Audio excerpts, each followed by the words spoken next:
Attorney, just lang po para lang po mas may paliwanag.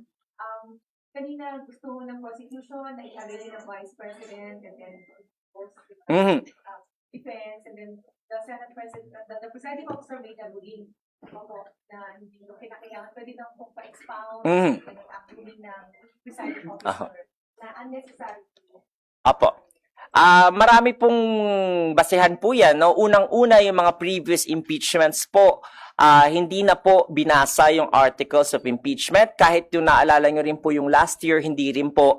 Dahil kinukonsidera na po ng trial court ang pag-file ng answer bilang voluntary appearance doon sa respondent. So, kaya po, immaterial na po yung physical o yung actual na pagpunta po ng Vice Presidente dahil nag-file na po sila ng answer. At nandun din po yung mga abogado ng respondent para rin po mag-enter ng appearance in her behalf, katulad po ng sinabi ni Attorney Season kanina. So, in ordinary trial courts po, ginagawa rin po yung wini-waive po yung pagbabasa ng sakdal o yung kaso at pwede pong mag-enter na lang po ng plea. However, dito po kasi hindi po criminal case to, so sui generis to, alam niyo naman, so hindi na po kailangan mag-enter ng plea ng ganong kapormal na katulad nire-request po ng prosecution.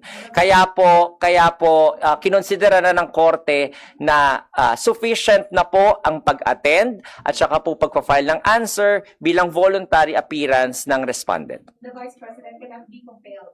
Tama po.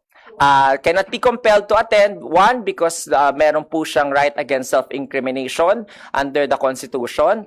Hindi rin po siya kinakailangang pumunta naman kasi wala namang pangangailangan sa pagpunta niya dahil nare-representa na po siya ng kanyang mga abogado. At yung depensa niya ay nare-representa na rin nung answer niya po na final. Unless voluntary she will come. Yeah, it's up to her po. Wala pong magagawa ang sino man para pilitin siyang pumunta.